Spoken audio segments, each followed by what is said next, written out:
Junct comes from the Latin verb jungere, meaning to join. A junction is a place where roads or railways come together. A conjunction is a word that joins two other words or groups of words, this and that, to be or not to be. Juncture, 1. An important point in a process or activity. 2. A place where things join, junction.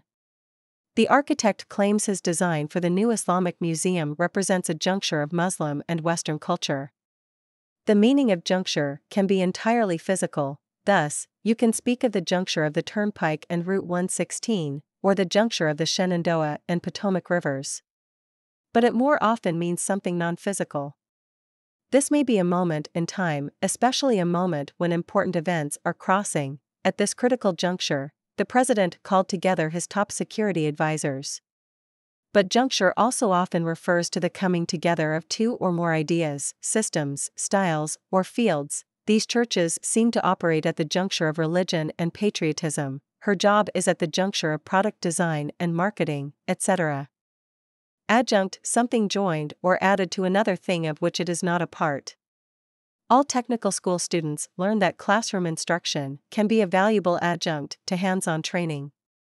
With its prefix, ad-, meaning to or toward, adjunct implies that one thing is joined to another. A car wash may be operated as an adjunct to a gas station.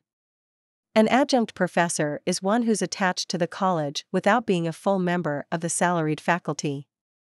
And anyone trying to expand his or her vocabulary will find that daily reading of a newspaper is a worthwhile adjunct to actual vocabulary study. Disjunction, a break, separation, or sharp difference between two things. By now she realized there was a serious disjunction between the accounts of his personal life that his two best friends were giving her. A disjunction may be a mere lack of connection between two things, or a large gulf. There's often a huge disjunction between what people expect from computers and what they know about them, and the disjunction between a star's public image and her actual character may be just as big. We may speak of the disjunction between science and morality, between doing and telling, or between knowing and explaining. In recent years, disjunctions seem to have been losing out to a newer synonym, the noun disconnect. Conjunct, bound together, joined, united. Politics and religion were conjunct in 18th century England, and the American colonists were intent on separating the two. With its prefix con, meaning with, together, conjunct means basically joined together. A rather intellectual word, it has special meanings in music, referring to a smooth melodic line that doesn't skip up or down, and astronomy, referring to two stars or planets that appear next to each other, but its more general bound together meaning is rarer. A conjunction is a word, particularly and, or but, that joins together words or groups of words, and an adverb that joins two clauses or sentences, such as so, however, meanwhile, therefore, or also, is called a conjunctive adverb, or simply a conjunct. Part, from the Latin word pars, meaning part, comes into English most obviously in our word part. An apartment or compartment is part of a larger whole. The same is usually true of a particle. Bipartite, 1. Being in two parts. 2. Shared by two. The report is a bipartite document, and all the important findings are in the second section. Usually a technical word, bipartite is common in medicine and biology.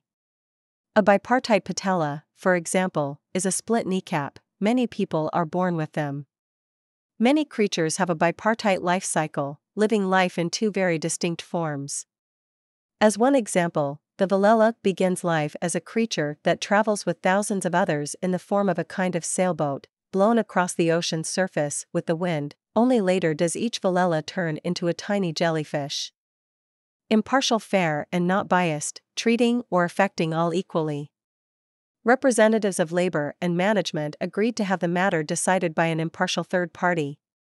To be partial to or partial towards someone or something is to be somewhat biased or prejudiced, which means that a person who is partial really only sees part of the whole picture. To be impartial is the opposite. The United Nations sends impartial observers to monitor elections in troubled countries. We hope judges and juries will be impartial when they hand down verdicts. But grandparents aren't expected to be impartial when describing their new grandchild. Participle, a word that is formed from a verb but used like an adjective. In the phrase "the crying child," crying is a present participle. In satisfaction guaranteed, guaranteed is a past participle. English verbs can take several basic forms, which we call their principal parts: the infinitive, to move, to speak, etc., the past tense, moved, spoke, the past participle, moved, spoken, and the present participle, moving, speaking. The participles are words that take part in two different word classes, that is, verb forms that can also act like adjectives: the spoken word, a moving experience. A grammatical error called a dangling participle occurs when a sentence begins with a participle that doesn't modify the subject. In the sentence, "climbing the mountain, the cabin came in view," for example, climbing is a dangling participle since it doesn't modify cabin.